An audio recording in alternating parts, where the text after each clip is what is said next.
جو تیل کی قیمت اور جو انرجی کی اور انٹرنیشنل کموڈٹی پرائسز یہ ہے، تو اس کو تو ہم پالیسی ریٹ سے کنٹرول نہیں کر سکتے، تو اسی لیے ہم اس میں بیلنس چاہتے ہیں۔ اس کے بعد آپ نے ایک اچھا سوال کیا کہ اگر تیل کی قیمت $100 پہ چلی جاتی ہے تو پھر ہمارا کیا رسپانس ہوئے گا۔ دیکھیں، اگر تیل کی قیمت $100 پہ جاتی ہے تو سب سے پہلے تو ہمارے بیلنس پیمنٹس پہ پریشر آئے گا۔ اگر اس قسم کی کوئی حالت کوئی صورتحال ڈیولپ ہوتی ہے تو میں ایک پیغام تو یہ دینا چاہتا ہوں کہ پہلے کے مقابلے میں ہمارے ریزروز بہت زیادہ ہیں، کہیں زیادہ ہیں۔ جب اگر آپ دیکھیں جولائی آف 2019 میں ہمارے ریزرو تقریباً $7 بلین کے تھے، اور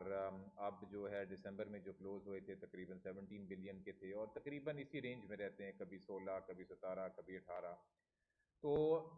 ایک تو ہمارے پاس ریزرو زیادہ ہیں، بفر زیادہ ہیں کہ اگر آئل پرائس $100 تک کی بھی پہنچتی ہے تو ہمارے پاس وہ ڈالر کی لیکویڈیٹی ہے کہ ہم جو ہے آرام سے اپنی فارن ایکسچینج کنڈیشنز کو آرڈرلی رکھ سکیں۔ دوسرا، میں آپ کو یہ نقطہ پیش کرنا چاہوں گا کہ اگر آپ دنیا میں گلوبلی تیل کی قیمت کی سائیکل دیکھیں تو جب اگر یہ $100 یا بہت زیادہ ہوتی ہے تو اس کا جو نتیجہ ہوتا ہے وہ یہ ہوتا ہے کہ جہاں جہاں بھی تیل منگایا جا رہا ہے وہاں پہ تیل کی کنزمپشن کم ہو جاتی ہے، کیونکہ قیمتیں جب بڑھتی ہیں تو کنزمپشن کم ہوتی ہے، یہ law of supply and demand ہے۔ تو پھر آپ دیکھتے ہیں کہ کچھ دیر بعد تیل کی ڈیمانڈ میں ہی کمی آ جاتی ہے، اور جب تیل کی ڈیمانڈ میں کمی آ جاتی ہے تو تیل کی قیمت بھی نیچے آ جاتی ہے۔ تو یہ کموڈٹی سائیکلز ہیں پرائسز کی، یہ اوپر بھی جاتی ہیں اور نیچے بھی جاتی ہیں۔ تو اگر یہ قیمتیں اوپر گئیں بھی تو وہ عارضی ہوگا، اور اگر اس دوران ہمارے پاس اتنی کیپیسٹی ہوگی کہ ہم اپنی معیشت کو اچھے انداز سے سسٹین کر سکیں۔ اس کے بعد ایک سوال تھا کہ ایڈمنسٹریٹو میجرز جو لیے جا رہے ہیں اس کے بارے میں ہماری کیا رائے ہے۔ تو اس میں جو ایڈمنسٹریٹو میجرز کا ایک اہم کردار ہے کہ پاکستان میں جو قیمتیں ان کو کم کیا جائے۔ اب میں آپ کو ایک مثال دے دیتا ہوں کہ اگر آپ دیکھیں تو کافی سارے سیکٹرز میں آپ کو یہ پتہ لگے گا کہ جو مڈل مین ہے وہ کافی ساری قیمت جو ہے وہ رکھ لیتا ہے، اور چاہے جو ہماری اگر فارم یا جو ہمارا فارمر ہے اس کو ایک قیمت ملتی ہے، جو دکان میں آپ دے رہے ہیں مثلاً آٹے کے لیے لیں یا کسی اور کے لیے لیں اس میں بڑا فرق ہے۔ تو بیچ میں جو مارجن ہے اس میں بھی بڑی فلکچویشن آتی ہے۔ ظاہر ہے یہ تو مانیٹری پالیسی وغیرہ سے کنٹرول نہیں ہو سکتا، اس کے لیے مسلسل ایڈمنسٹریٹو میجرز کی ہی ضرورت ہے۔ ہمارے خیال میں اچھے میجرز لیے گئے ہیں، اور مزید بھی جو میجرز لیے جائیں گے اس سے کانسٹنٹ جو ہے امپرومنٹ انشاءاللہ اس کی ہم بھی امید رکھتے ہیں جہاں تک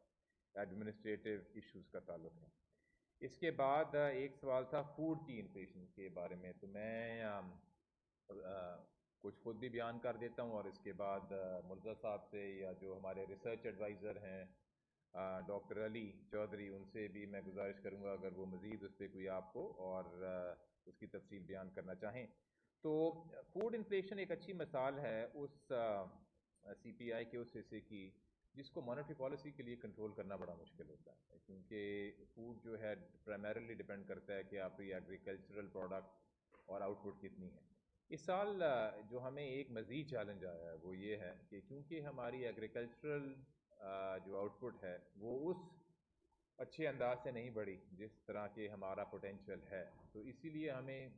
ایک تو فوڈ امپورٹ کا بل بہت بڑھ گیا، اور کیونکہ ویسے بھی ساری دنیا میں کوالٹی پرائسز بڑھ رہی تھیں اس لیے نہ صرف ہمارے بیلنس آف پیمنٹس پہ پریشر پڑا، ہمارے بیلنس آف پیمنٹس پہ پریشر آیا، لیکن ساتھ ساتھ جو ہماری کھانے پینے کی اشیاء کی جو قیمتیں ہیں وہ بھی بڑھی۔ تو اس کی جو بنیادی حل ہے وہ تو یہی ہے کہ ہماری جو ایگریکلچرل پروڈکٹیوٹی ہے اس کو بڑھایا جائے، اور ہماری جو ایگریکلچرل آؤٹ پٹ ہے اس کو بڑھایا جائے۔ اس سال کی جو ہم ایگریکلچرل آؤٹ پٹ دیکھ رہے ہیں اس میں ہماری اچھی فور کاسٹ ہے۔ اگر آپ مرزا صاحب یا ڈاکٹر علی ہماری ایگریکلچرل آؤٹ پٹ کی فور کاسٹ کے بارے میں تھوڑا سا بتانا چاہیں اور فوڈ انفلیشن کے متعلق کچھ مزید بیان کرنا چاہیں۔ فوڈ انفلیشن کے اوپر جس طرح جب صاحب پہلے کہہ رہے تھے کہ انفلیشن کی مومنٹم جو ہے وہ دسمبر میں ہم نے دیکھا کافی سلو ہو گئی ہے۔ نومبر میں انفلیشن کی مومنٹم منتھ آن منتھ 3% تھی، دسمبر میں یہ فلیٹ تھی 0% منتھ آن منتھ، اور اس میں کافی بڑا ہاتھ پیریشبل فوڈ انفلیشن کا ہے۔ پیریشبل فوڈ انفلیشن جو ہے وہ نیچے آ گئی ہے، فروٹس ویجیٹیبل ان کو ہم پیریشبل فوڈ کہتے ہیں۔ تو اچھی چیز یہ ہے کہ momentum of inflation on perishable foods has actually come down quite sharply in December. Agriculture میں ہم دیکھ رہے ہیں اس سال کہ کافی اچھا پراسپیکٹ ہے۔ جو ہمارے میجر کراپس ہیں ان کی ایسٹیمیٹس ہمارے خیال میں کافی ریکارڈ لیول پہ ہوں گی، انکلوڈنگ ویٹ، رائس، کاٹن پہ ہم تھوڑا سا ویکنس دیکھ رہے ہیں کاٹن ارائیولس میں ابھی تک، لیکن جو ہماری ربی کراپس کے جو مین انپٹس ہوتے ہیں، فرٹیلائزر ہو گیا، رین فال ہو گئی، کھیتی ہو گیا، ان کے انڈیکیٹرس ہمیں اچھے لگ رہے ہیں، اس لیے اوور آل ہمارے خیال میں ایگریکلچر کے لیے یہ ایک بہتر سال ہونا چاہیے پچھلے سال کے بعد۔ شکریہ جی، اب ایک اور راؤنڈ لے لیں سوالات کا عابد صاحب۔ تھینک یو جی ہاں، آپ ہمارے ساتھ جو آن لائن اس وقت موجود ہیں ان سے میں گزارش کروں گا کہ وہ سوال پوچھیں، میں آپ کو پہلے الاؤ کرتا ہوں اس کے بعد اپنا تعارف بھی کروا دیجیے گا جو بھی سوال کریں۔ جی جی راجہ کامران صاحب آپ سوال پوچھ سکتے ہیں۔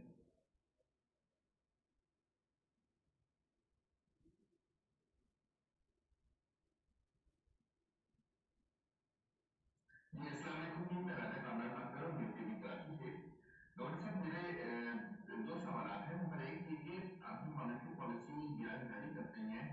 اس سے جو عام آدمی پر اثرات مرتب ہوتے ہیں، جو آپ اس کو کہتے ہیں اسٹیبلائزیشن آتی ہے معیشت میں، مگر اس سے جاب لاس بھی بہت زیادہ ہوتا ہے، بزنس لاس بھی بہت زیادہ ہوتا ہے۔ کیا کبھی آپ کی کمیٹی نے اس کے ہیومینیٹیرین آسپیکٹس کو غور کیا ہے کہ اس کے انسانی اثرات کیا مرتب ہوتے ہیں؟ یہ جو آپ کی مانیٹری پالیسی یہ تقریباً جب سے آپ آئے ہیں ہم مانیٹری پالیسی کو جو ہے ٹیکس رسپانس پر ہی دیکھ رہے ہیں، 13% اب دوبارہ اگر اس میں سے کروڑ جو ہے حصہ نکال سکتا ہے۔ دوسرا سوال یہ ہے کہ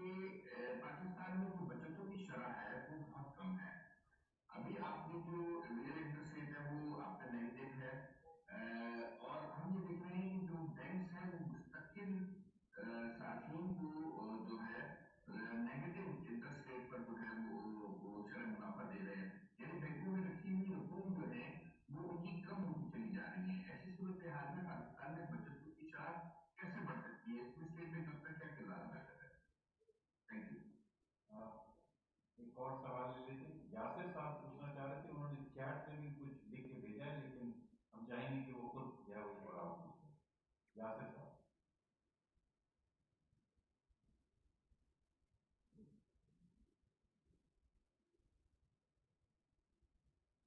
میرے خیال سے یاسر صاحب یا تو آواز دی جا رہی ہے یا وہ جواب نہیں۔ جی یاسر صاحب کیا آپ ہمارے ساتھ ہیں؟ اچھا میں ان کا سوال پوچھ لیتا ہوں جو انہوں نے ہمیں لکھ کر بھیجا تھا۔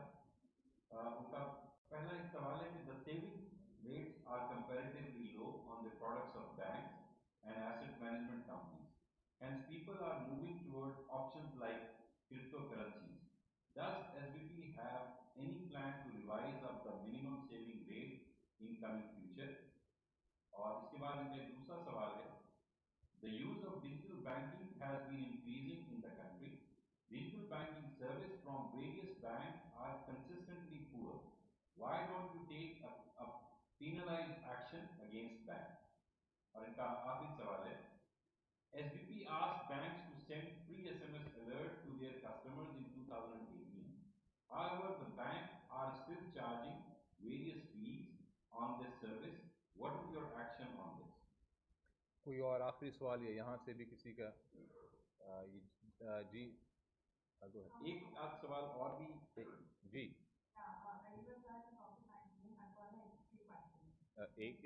if I can ask you to maybe limit to two. میں نے عابد صاحب کو بھی یہ کہنا ہے کہ آپ نے خود ہی کہا تھا کہ ایک ایک سوال کر لیں تو اس میں 3 کر لیے، maybe limit yourself to 2 اور پھر ہم جی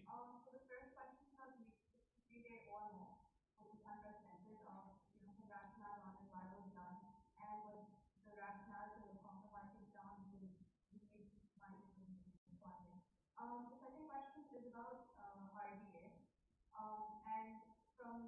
the state bank call of the bank CEOs, we've seen that the daily average account opening has declined. Does that mean that we're looking at increasing RBA accounts? And why would the leverage also increase in your words? Okay ایک اور آخری کر لیں اس کے بعد پھر ہم اس کو ختم کر دیں۔ جی یہ سلمان صدیق ایکسپریس ٹریبیون سے ہمیں پوچھ رہے ہیں what is actual real interest rate at present or on forward basis, and at the same time what is your inflation projection for FY 22 and 23? Okay جی چلیں جی ہم باری باری یہ سوال لے لیں. سب سے پہلے یہ سوال تھا ریگارڈنگ کہ یہ راجہ کامران صاحب کا، اور مجھے امید ہے راج صاحب آپ کو آواز بھی آ رہی ہوگی. تو پہلا آپ کا یہ سوال تھا کہ کیا مانیٹری پالیسی کمیٹی میں جو ہے امپلائمنٹ اور اس قسم کی چیزوں پہ ڈسکشن ہوتی ہے.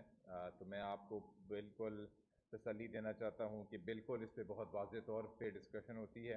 اور جو ایکشنز لیے گئے ہیں وہ اسی لیے لیے گئے ہیں کہ جو عام آدمی کے لیے جو حالات ہیں ان کو بہتر کیا جائے. کیسے؟ سب سے پہلے مہنگائی جو ہے وہ عام آدمی کے لیے ایک بہت بڑا ٹیکس ہوتا ہے، اور اگر مانیٹری پالیسی کمیٹی کا ایک بنیادی ہدف ہے ہی کہ مہنگائی کو کم کرنا، اس لیے جو میجرز لیے گئے، مثلا جو پالیسی ریٹ کو 2.75 بیسس پوائنٹ سے بڑھایا گیا، اور اس کے بعد کیش ریزرو ریکوائرمنٹس بڑھائے گئے، اور آٹو فائنینسنگ وغیرہ پہ تھوڑی سی اور ٹائٹنس کی گئی، ان سب کا بنیادی مقصد یہی تھا کہ مہنگائی کو کم کیا گئے جس سے عام آدمی کے لیے بہتری ہوگی. اس کے بعد آپ نے اپنے سوال میں شاید اس ویو کا اظہار کیا کہ مانیٹری پالیسی ہمیشہ ٹائٹ رہی ہے، تو یہ قطعاً غلط ہے، اور اس کا ثبوت یہ ہے کہ ایک زمانے میں مانیٹری پالیسی جو ہے وہ 13% کا اس کا پالیسی ریٹ تھا، لیکن اس کی بنیادی وجہ وہ یہ تھی کہ اس سے پہلے جو تجارتی خسارہ ورثے میں پاکستان کو ملا تھا وہ 19 بلین ڈالر کا تھا. تو وہ ایک ایسی سٹیج تھی کہ جب 19 بلین ڈالر کا کرنٹ اکاؤنٹ ڈیفیسٹ ہو، اور آپ کے ریزرو 7 بلین ڈالر کے ہوں، اور آپ کی جو فارورڈ اور سواپ لائبلٹیز ہیں وہ 8 بلین ڈالر کی ہوں، تو وہ ایک فائنینشیل کرائسس تھا. اس کو اسٹیبلائز کرنے کے لیے پالیسی ریٹ کو وہاں پہ رکھنا تھا. لیکن پھر جب کووڈ آیا تو آپ صاحب کے سامنے ہی ہے کہ پالیسی ریٹ کو ہم نے بہت ہی تیزی سے نیچے گرایا، اور اس کو 7% کر دیا. لوگوں کی جو امیدیں تھیں اس سے بھی زیادہ ہم نے پالیسی ریٹ کو گرایا، اور نہ صرف پالیسی ریٹ کو کم کیا بلکہ اس کے علاوہ جو اسٹیٹ بینک نے میجرز لیے کووڈ میں اپنی معیشت کو کووڈ سے بچانے کے لیے، وہ تقریباً جو ہے 5% تھے جی ڈی پی کے، یعنی کہ تقریباً 2000 ارب روپے کی ہم نے جو میجرز لیے، اور ایسی اسکیمیں نکالیں جو پہلے کبھی اسٹیٹ بینک نے نہیں نکالی تھیں. تو ان ساری جو میجرز تھے ان کا مقصد یہ تھا کہ اکانومی کو سپورٹ کیا جائے. تو یہ خیال کرنا یا یہ تاثر دینا کہ مانیٹری پالیسی ہمیشہ ٹائٹ رہی ہے، یہ بالکل غلط ہے، اور اس کا جو سارا فگرز اور فیکٹس جو ہیں ہماری ویب سائٹ پر بھی لگے ہوئے ہیں. اس کے بعد ایک اور سوال یہ تھا کہ ڈپازٹ ریٹ کو ہم ٹارگٹ کرتے ہیں کہ نہیں، اور وہ اگر ریئل ٹرمز پہ نیگیٹو ہے یا پازیٹیو ہے. تو ایک تو میں نے سب کو یہ کہنا تھا کہ ریل ریٹس کو دیکھنے کے لیے ابھی جو انفلیشن کا لیٹسٹ نمبر ہے صرف اسی کو نہ دیکھیں، کیونکہ وہ کبھی اوپر جاتا ہے کبھی نیچے جاتا ہے. اگر آپ ایک لانگر ٹرم میجر کو دیکھیں انفلیشن کو تو وہ ایک زیادہ مناسب ہے. اور ہم جب اسٹیٹ بینک میں دیکھتے ہیں تو ہم فارورڈ لوکنگ بیسس پہ ریئل انٹرسٹ ریٹس کو دیکھتے ہیں کہ اگلے 12 مہینے یا اگلے کچھ مہینوں میں ہماری انفلیشن کی کیا پروجیکشن ہے، اور پھر ہم اس کو جو ہے پالیسی ریٹ یا جو بھی نامنل انٹرسٹ ریٹ ہے اس سے مائنس کرتے ہیں. لیکن اس سے زیادہ بنیادی جو سوال ہے وہ یہ ہے کہ ہم جو پالیسی ریٹ کے فیصلے کرتے ہیں اس میں ہمارے گولز کیا ہیں، ہماری what are the objectives that we are guided by. اور یہ جو آپ کو مانیٹری پالیسی اسٹیٹمنٹ ملے گی اس کے تیسرے پیراگراف میں یہ گولز بیان کیے ہوئے ہیں، اور ایک دفعہ میں آپ کو دوبارہ بھی بتاتا ہوں یہ کیا ہیں. سب سے پہلے to guide inflation to the medium term target range of 5 to 7%. یہ 5 to 7% کی جو رینج ہے یہ حکومت نے اپنے پچھلے بجٹ میں یہ دی تھی کہ یہ میڈیم ٹرم ٹارگٹ ہے حکومت کا. اور ہم جو اپنی فورکاسٹنگ اور انالیسس کرتے ہیں وہ اسی بیسس پہ کرتے ہیں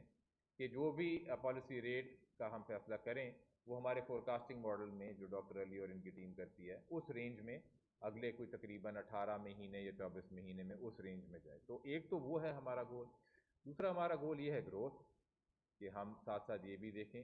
کہ جو گروتھ ہے وہ ایک اچھی رینج میں رہے. اور جیسا کہ میں نے کہا کہ 4 سے 6% کی گروتھ پاکستان کے لیے ایک سسٹینیبل گروتھ ہے اور مناسب رینج بھی ہے. اور اس کے ساتھ جو ہماری تیسری کنسرن ہے وہ فائنینشیل اسٹیبلٹی کی ہے، کہ جو خاص کر ایکسٹرنل اسٹیبلٹی کی، کہ ہماری فارن ایکسچینج مارکیٹ، ہمارا کرنٹ اکاؤنٹ ڈیفیسٹ، ہمارے بیلنس آف پیمنٹس اور ہمارے ریزروز جو ہیں ان سارے انڈیکیٹرز میں بہتری آتی رہے، اور اگر فلکچویشنز ہوں تو وہ تھوڑی. تو یہ 3 گولز ہوتے ہیں، اور ان تینوں کو ہمیں دیکھ کے آگے لے کے اپنے فیصلے کرنے ہوتے ہیں. اب اس کے بعد ایک اور سوال یہ تھا کہ منیمم سیونگ ریٹ کے بارے میں ابھی ہم کچھ سوچ رہے ہیں. تو یہ ایک اچھا سوال ہے. آپ کو یاد ہوگا کہ کچھ عرصہ پہلے ہم نے منیمم سیونگ ریٹ کو بڑھایا بھی تھا. اس کو بڑھانے کی ایک وجہ یہی تھی کہ ہم چاہ رہے تھے کہ جو ڈپازٹرز ہیں ان کو تھوڑا سا بینیفٹ اور پاس آن کیا جائے. اگر آپ کے خیال میں ہمیں اس کے بارے میں مزید سوچنا چاہیے تو ہم اس کے بارے میں مزید سوچ بھی سکتے ہیں. اس میں کچھ ٹریڈ آفس بھی ہوتے ہیں اور ان کو بھی سامنے رکھنا ہوتا ہے. لیکن ابھی ایسا ہماری اس پہ کوئی تھنکنگ نہیں ہے. جو ہماری زیادہ خواہش ہے وہ یہ، یا جو ہماری امید ہے وہ یہ ہے کہ جو مہنگائی کی جو رفتار ہے اس میں کمی آئی، اور جیسے جیسے یہ میڈیم ٹرم انفلیشن جو ہے ہماری، ہم دیکھیں گے کہ یہ کم ہوتی جائے گی، تو اسی طرح جو ہے ریئل انٹرسٹ ریٹ وہ پازیٹیو ہوتا جائے گا. اگر ابھی آپ کو بینک لمبے ڈپازٹ پہ تقریباً 9-10% دیتا ہے، اور اگر آگے جو ہماری مہنگائی ہے وہ کم ہوتی ہے، تو پھر اس کا مطلب یہ ہے کہ ریئل انٹرسٹ ریٹ جو ہیں وہ آہستہ آہستہ پازیٹیو ہوئیں گے. آج کل ہماری انفلیشن کچھ زیادہ ہے، وہ عارضی طور پہ، کیونکہ انٹرنیشنل کموڈٹی پرائسز جو ہیں وہ بہت بڑی ہیں. اس کے بعد آپ نے ایک یہ سوال کیا تھا کہ جو ڈیجیٹل بینکس ہیں ان پہ اور ان کی جو سروسز ہیں اس